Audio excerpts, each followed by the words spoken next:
이번에 분석할 경기는 8월 31일 저녁부터 진행하는 J리그 일본 축구 경기입니다. 토방에서 여러분의 머리를 식혀드리기 위해 준비한 분석입니다. 배당 흐름 및 변경되는 이슈에 대해서 최종 조합이 변경될 수 있으니 실시간으로 정보를 받으실 수 있는 스포츠 카페에 입장하시는 걸 추천드립니다. 스포츠 카페 입장은 영상의 댓글을 클릭하시면 손쉽게 가입 권유 없이 입장이 가능합니다. 이어서 분석 시작하도록 하겠습니다. 첫 번째 경기는 시미즈와 가시마입니다. 시미즈의 포메이션은 3-4-3으로 운영되며 측면 자원을 활용해 공격 전개를 시도합니다.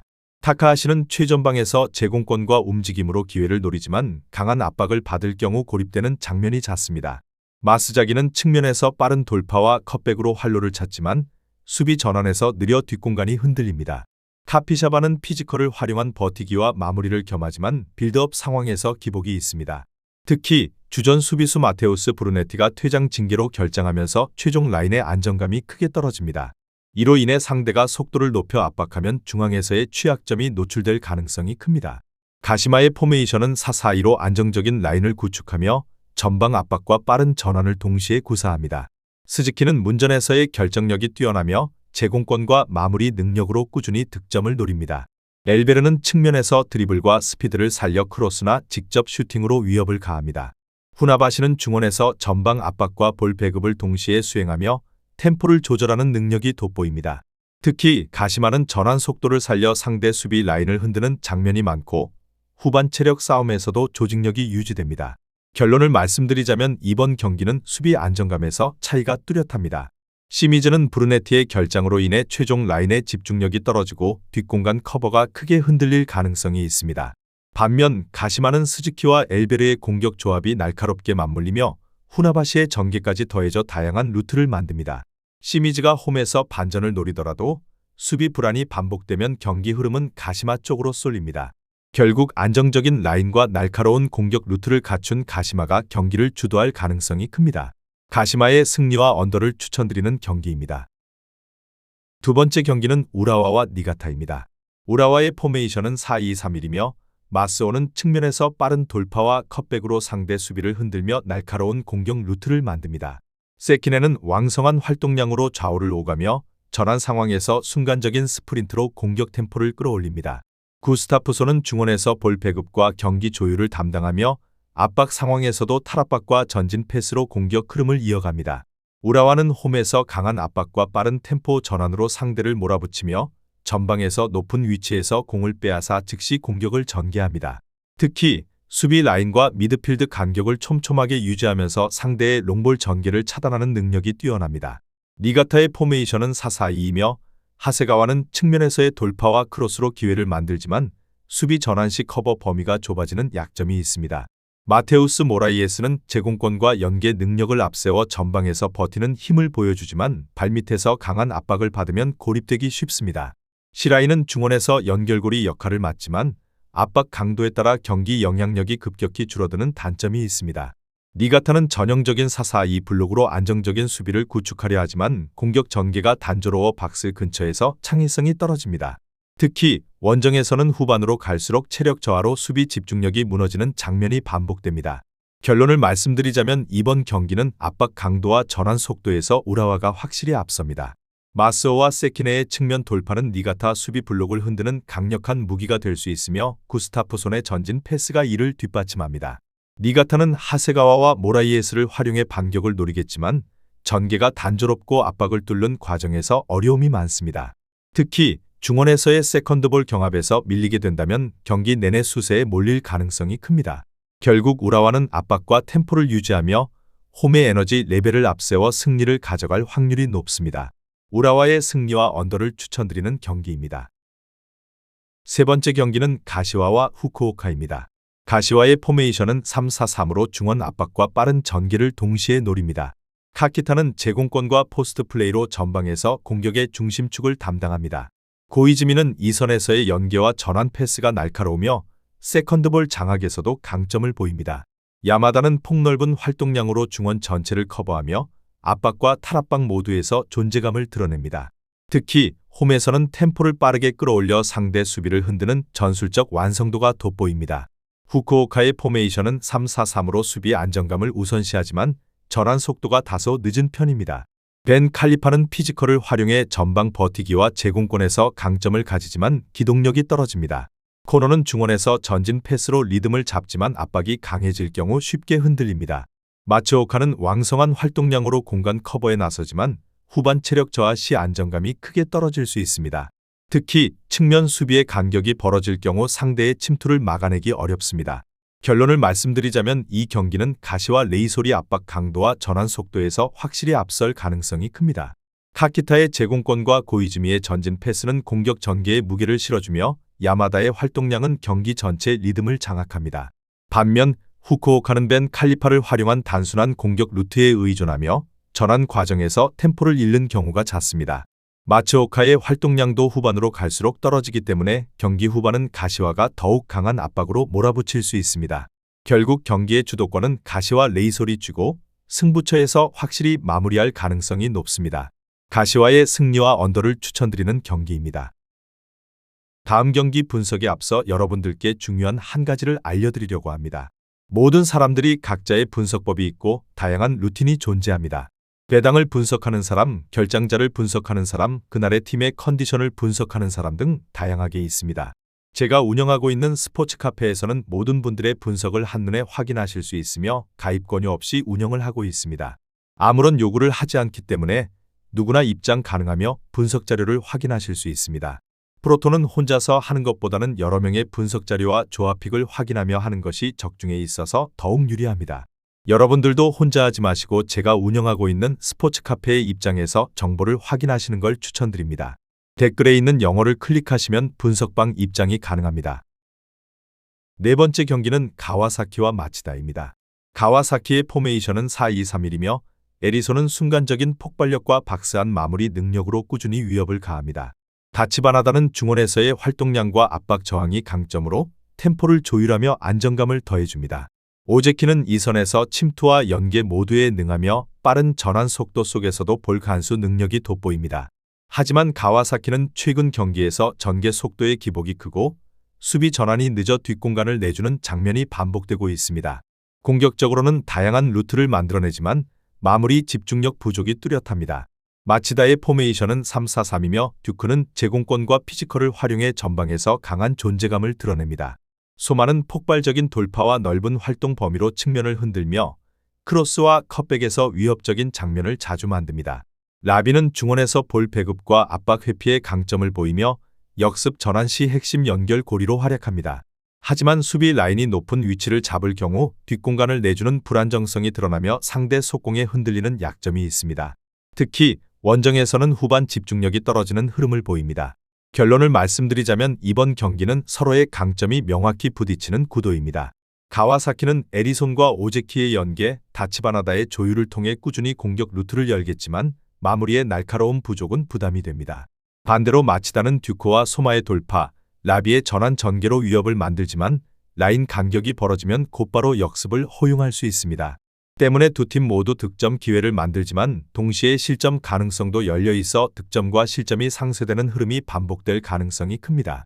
결국 후반 막판까지 승부를 가르지 못하고 무승부로 귀결될 가능성이 높은 경기입니다.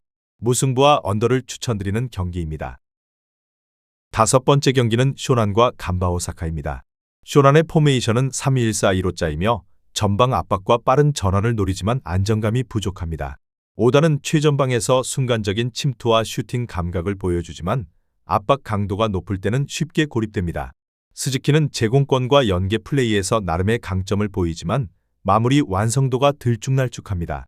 오노세는 측면에서 속도와 크로스를 시도하지만 수비 전환에서 늦어지는 약점이 있어 뒷공간이 흔들리기 쉽습니다. 특히 수비 라인의 간격 유지가 불안정하고 경기 후반으로 갈수록 체력 저하로 집중력이 무너지는 장면이 자주 나옵니다. 간바 오사카의 포메이션은 4-2-3-1이며 안정된 수비 라인을 바탕으로 중원에서 템포를 조절하며 경기를 운영합니다. 툰맷은 중원에서 폭넓은 활동량과 압박 회피 능력을 겸비해 안정적인 전개를 이끌어냅니다. 윌튼 펠리페는 피지컬과 제공권을 앞세워 박스 안에서 강력한 존재감을 드러내며 결정적인 순간마다 마무리 능력이 돋보입니다.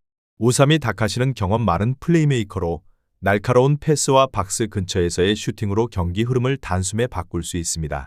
특히 간바 오사카는 좌우 전환과 세컨드볼 장악에서 강점을 보이며 후반 들어서도 압박 강도를 유지할 수 있는 체력을 갖추고 있습니다.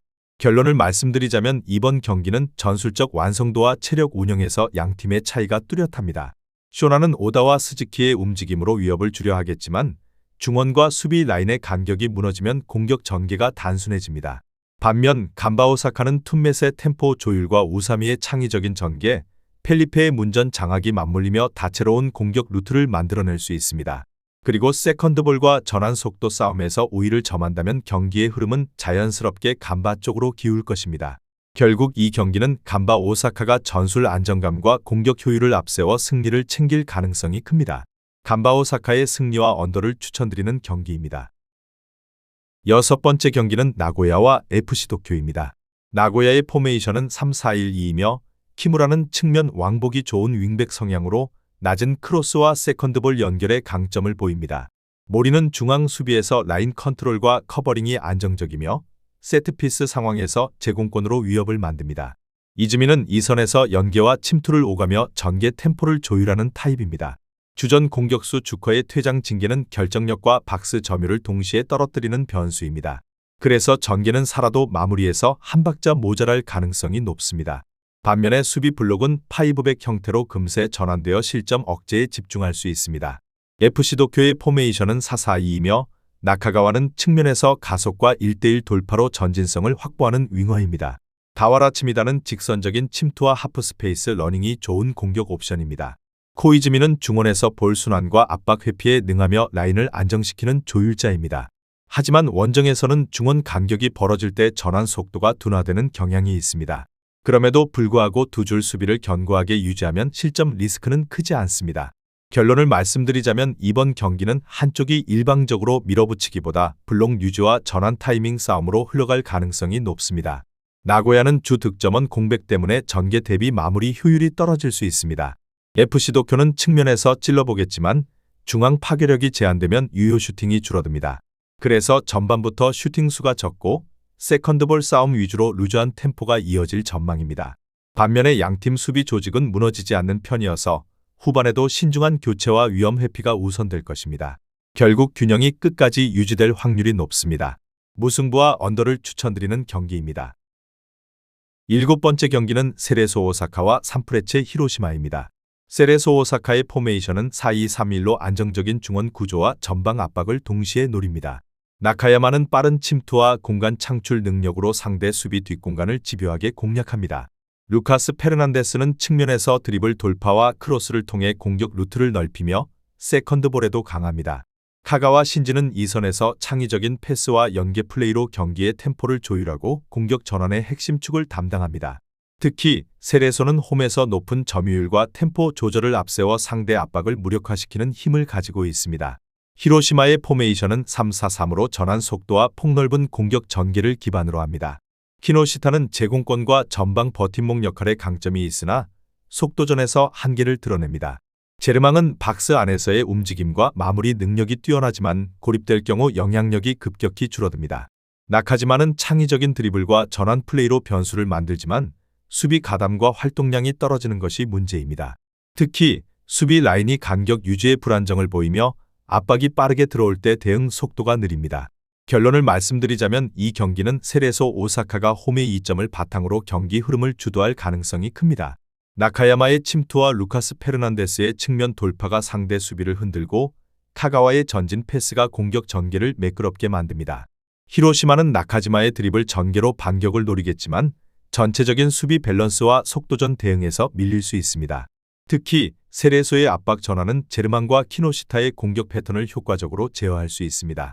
결국 전술적 응집력과 홈의 에너지가 결합되며 경기의 무게추는 세레소 오사카로 기울 전망입니다. 세레소 오사카의 승리와 언더를 추천드리는 경기입니다. 여덟 번째 경기는 에이메와 센다이입니다. 에이메의 포메이션은 4-4-2로 짜이며 단단한 블록 수비를 바탕으로 역습을 노립니다. 후지아라는 최전방에서 움직임과 제공권을 활용하지만 강한 압박 앞에서는 고립되는 장면이 많습니다. 유쿠토모는 중원에서 전진 패스와 활동량을 동시에 보여주지만 압박 저항력이 부족해 쉽게 공을 내줄 수 있습니다. 호소야는 측면에서의 돌파와 속도를 살리려 하지만 수비 전환에서 느려지는 약점이 드러납니다. 결국 A맨은 수비적으로 버티며 역습 한두 번에 의존할 수밖에 없는 구조를 보입니다. 샌다이의 포메이션은 4-4-2로 안정적인 더블 라인을 구축하면서도 공격 전개에 힘을 싣는 팀입니다. 아라키는 최전방에서 연계와 마무리를 모두 수행하며 페널티 박스 안에서 강력한 결정력을 자랑합니다.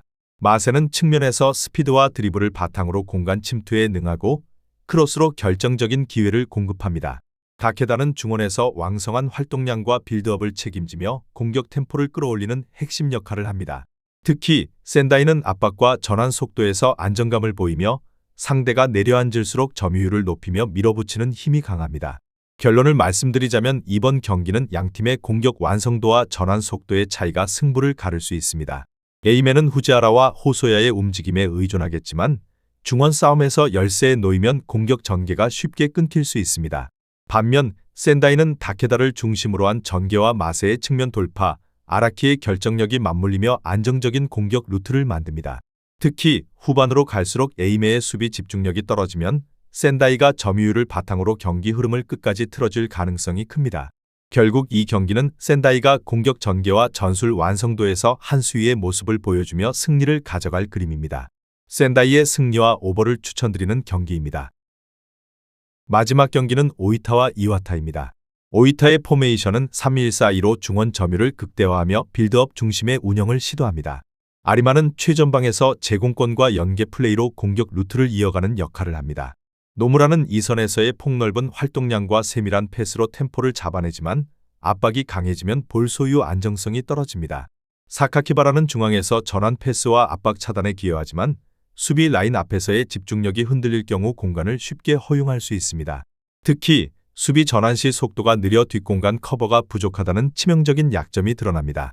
이와타의 포메이션은 4-3-3으로 빠른 전개와 측면 활용을 통해 공격의 활로를 찾습니다.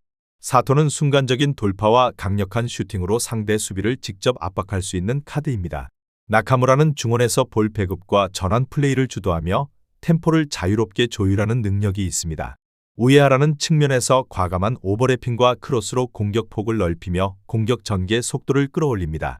특히 이들의 조합은 빠른 전개와 공간 침투를 동시에 만들어내며 오이타의 느린 전환 속도를 그대로 파고듭니다. 결론을 말씀드리자면 이 경기는 오이타가 점유율을 가져가려 하지만 뒷공간 불안이 곧바로 약점으로 노출될 가능성이 큽니다. 아리마와 노무라가 공격 전개를 시도하더라도 주빌로 이와타의 압박 강도와 빠른 전환을 감당하기 어렵습니다. 사토의 침투와 나카무라의 전진 패스는 곧바로 득점 기회로 이어질 수 있습니다.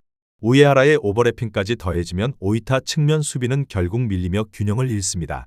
후반으로 갈수록 경기 무게추는 완전히 주빌로 이와타 쪽으로 기울 전망입니다. 이와타의 승리와 오버를 추천드리는 경기입니다.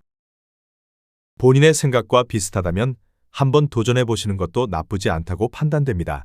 내일 새로운 영상으로 찾아뵙겠습니다. 시청해주셔서 감사합니다. 프로토는 단지 운으로 하는 게임이 절대 아닙니다. 모든 분야의 전문가들이 존재하듯 프로토도 분명 전문가들이 존재합니다. 경기 시작 전에 다양한 분석 자료 확인은 필수이며 가장 중요한 정보력이 수익의 80% 이상 지분을 차지하고 있습니다. 수익을 원하시는 분들은 이상한 곳에 가입비 내고 가입하지 마시고 유튜브에서 여러 가지 영상을 찾아보신 뒤에 해당 영상 등을 참고하여 베팅하시는 걸 추천드립니다. 오늘도 영상을 시청해 주셔서 감사드리며 행복한 하루 되시길 바랍니다.